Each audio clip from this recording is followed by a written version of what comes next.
All right, so in this one, we're going to look at women and economic development. The simplest thing to remember here is that the more people you have in the workforce, the bigger your economy is going to be. And so women are more commonly employed in economic processing zones that lead to eventually more economic freedom. So the reason that is typically those are more specialized labor jobs, and over time, women have just shown to be there more. So, for instance, sewing jobs. Just historically, that has been way more of where women are in terms of employment. I'm not saying that's right or wrong. I'm just saying it is what it is. Also, there's a correlation between maternal health and empowerment of women. Um, no question about that. So if I go to this stat, deaths of women during childbirth. Now, those numbers are very low. In the United States, the number is less than two. But you're looking here, I mean, in other parts of the world, that's not the case. That's not the case at all, where it's higher 150 or more women die in childbirth in other parts of the world. All this, and then here's another one: the adolescent fertility rate, another decent indicator of women that get pregnant between the ages of 15 and 19. And in reality, that should be 19 and lower, because you see women can get pregnant earlier than 15 if their bodies let them. So what you have here is just all of this kind of comes together, and the UN has come together with the Gender Inequality Index as measured by five different things: maternal health and adolescent fertility. We've already looked at those two. And then there's three more there. There's labor force participation, which we'll look at last, and then educational attainment level and parliamentary representation. The parliamentary representation changes a lot. Just know that there are very few countries. There's only Eswatini is the only country in the world where it's even close to 50%, and they're at 51%. Every other country has males way more dominating. So a question to think about is here: who's been the most powerfully elected woman in the United States? There's never been a woman elected to a national office as of 2020. That you have men. The only two national offices for national election are the president and the vice president. Never had a woman in either one of those two spots.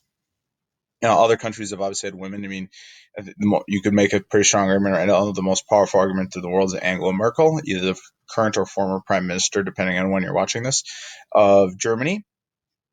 But the empowerment has been a huge part. I've been watching some stuff from Bob Iger, and he's saying that the one thing that Disney has been trying to do is get more and more empowerment in their films. But as a whole, that's still an area to be looked at. And then the last one there is labor force participation. We'll look at after that. So let's go to the educational level. Educational gender equality, empowerment of women, eliminate differences in education here. So what you have here is basically your countries in color have way, way more. So it's the number of girls per 100 boys in school. Okay. And so what you have here is the darker the color, the more and more, or I'm sorry, the less and less girls there are in school compared to boys. Now, one of the things to look at, and we'll come back to labor force participation. I want to end with that one. Is just non-GMOs have women help fighting non-governmental organizations.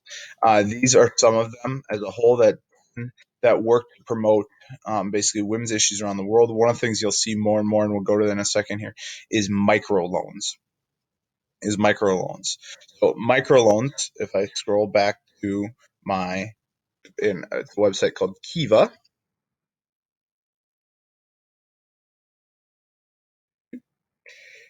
Website called Kiva.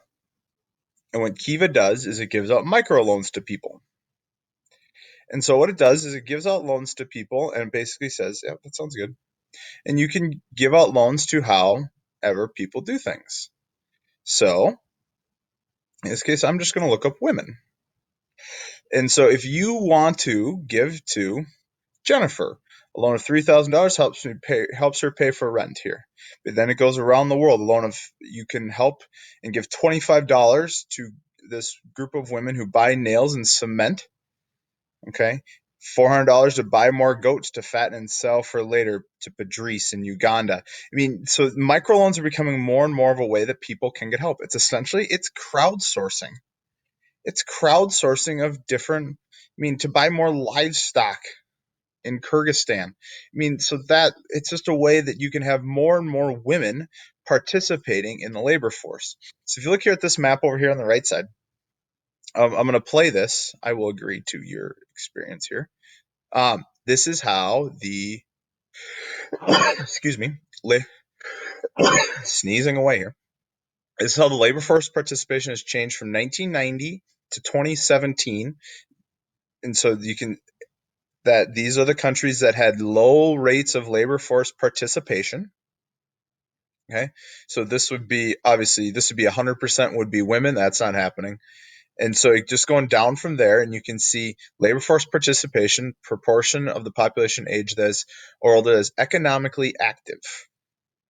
Okay, so this is the percent of them that is in the formal economy. So in 1990, it was 55% of women were economically active. So no country in the world is obviously going to be at 100%, but you can see here in 1990, it's done some countries in the world where 90% of their women were in the labor force. So if I hit play here,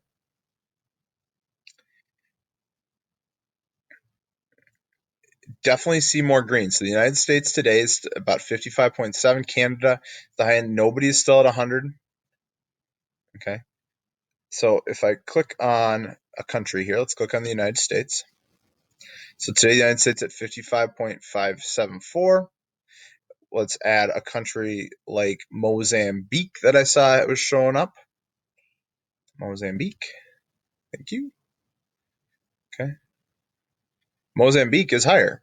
But now let's take a country. One of the countries that I most often cite with this is let's go to Bangladesh.